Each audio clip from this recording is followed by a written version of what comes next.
Hey everyone, and welcome to my YouTube channel, Upcycled Adulting, where I am here to help you upcycle your real life into your best life by creating healthy habits, overcoming obstacles, and growing to accomplish your goals. Today, we're going to be talking about the new normal. And what I mean by that is the post-COVID hangover. I feel like so many people are struggling in these current days, and it's really important to talk about these 5 areas where I hear the most struggle, and also to talk about a new approach or a new way of moving forward that is healthier, that is better, that will long term serve us really well. So let's get into it. The number one and number two things I hear people talking about all the time in the new normal is having a messy house and the clutter overload.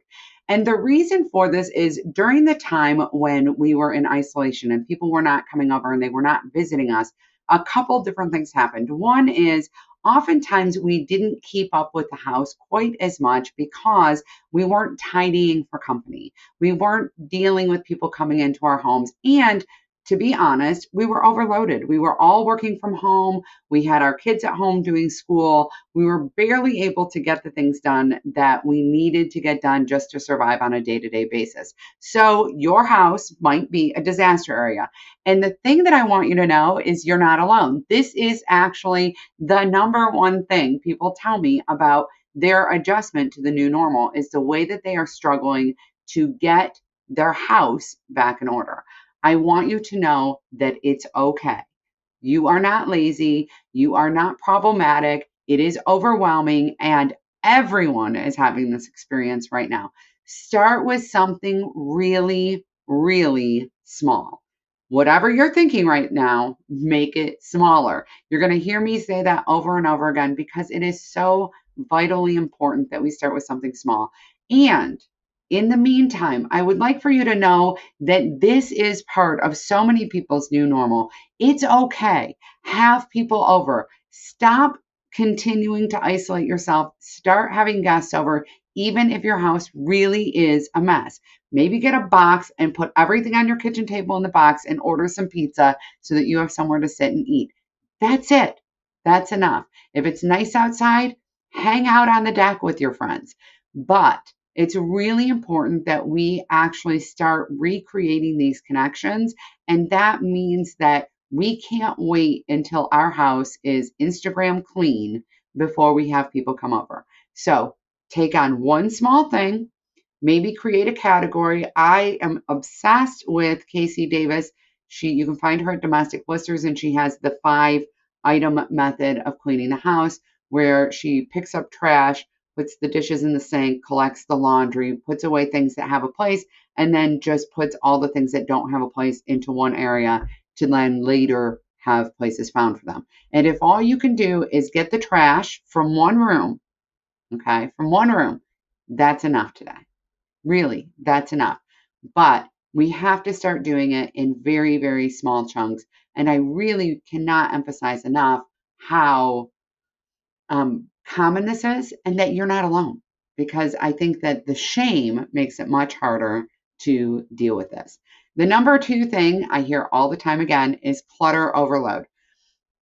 During lockdowns, a lot of people ordered a lot of stuff from Amazon, as we all know, right?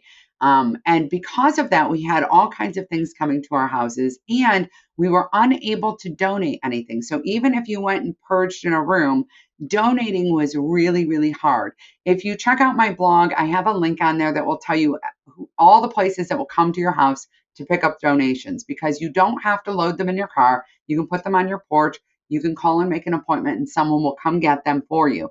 But the other problem was that many of us in states like mine, I'm from Michigan, had long lockdowns and restrictions about what could get bought at stores, and found ourselves using the things that we had kept because someday we might need them. And now it's harder to get rid of things because it feels like, well, what if that happened again? And what if I really wanted all those canning supplies? I mean, maybe I'm not going to take up canning now, but I might if this happened again, right? People started canning and making sourdough bread and doing all these things and using the craft supplies that were gathering dust in their storage room during the lockdowns. And so I feel like we are struggling mentally also with getting rid of things. And I want to remind everyone that, again, things were still accessible. In the modern age, things will still be accessible. We still have communities. We still have other ways of acquiring things. It's okay. If you are really challenged by getting rid of some of the clutter in your house and it's impacting your quality of life, listen, if you love your clutter core style, you stick with it. Okay.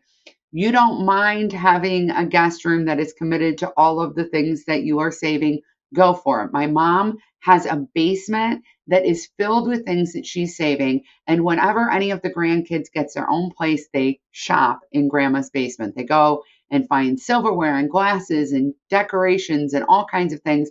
And she's keeping those things there until the majority, at least, of her grandkids have moved out on their own and gotten what they want. And then she'll get rid of it. If you don't mind it, keep it.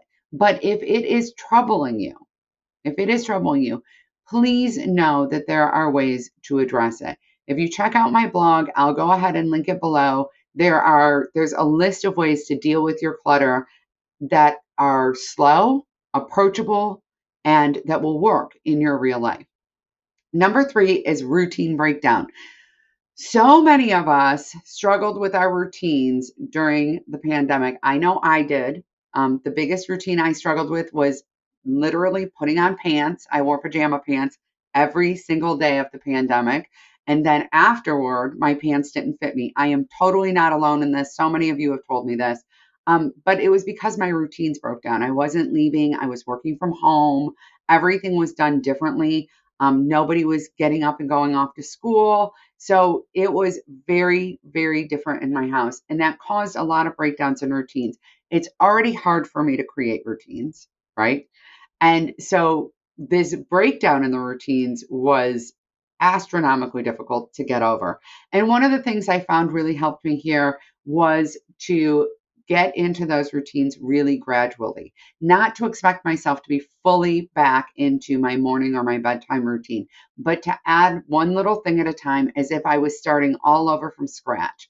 I know that you've done it. Maybe you've been successful with it, but having not done it or having been out of routine or not having the outside pressure you used to have to do those routines makes everything different. So give yourself some grace and start really small.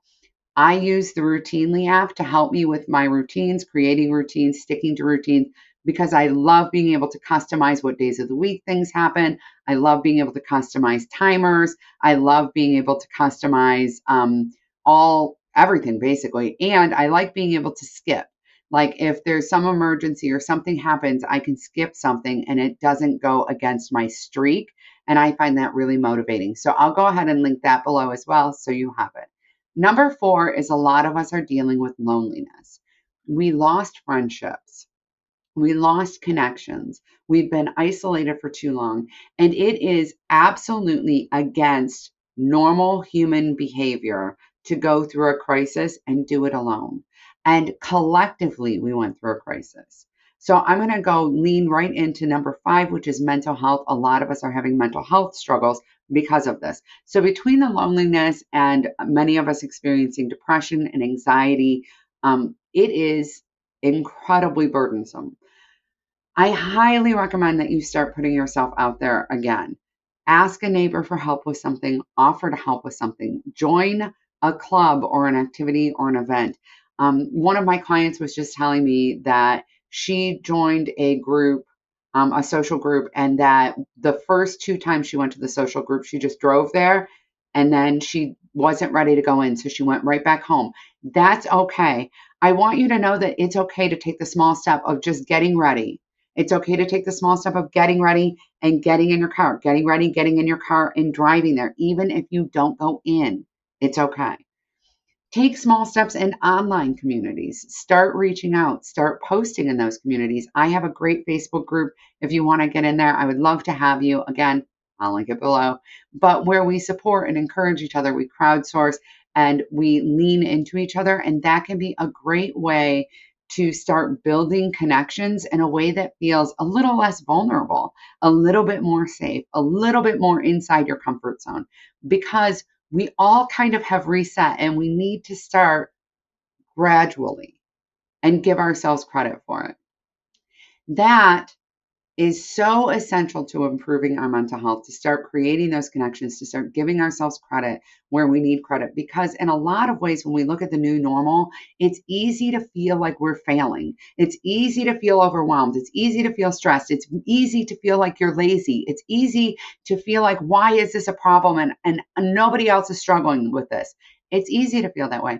We are collectively grieving. We are collectively struggling, but we're doing it inside our own little bubbles.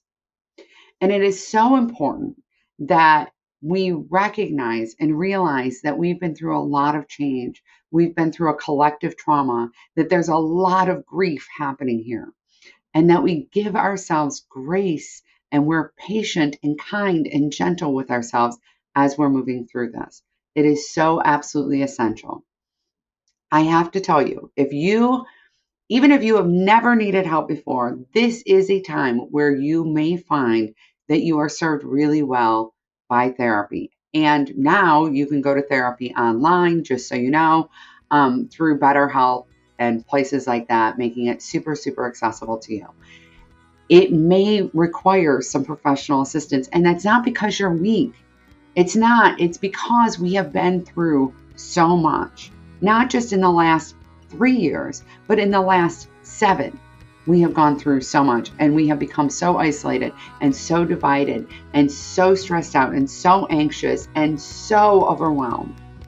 And it is taking a toll on our mental health. So make sure that if you need help, you reach out. Tell your doctor, get a therapist, find a friend to talk to. It's essential that we're all getting the help that we need, because in the new normal, one of the biggest struggles we're all having is grief. And that is a normal reaction to what we've been through. You are absolutely amazing, and you deserve to have the life that you have been dreaming about. Do not forget to subscribe to this channel. I will be back next week talking about healthy relationships and deepening our connections in our relationships. So I will see you then. Bye, everyone.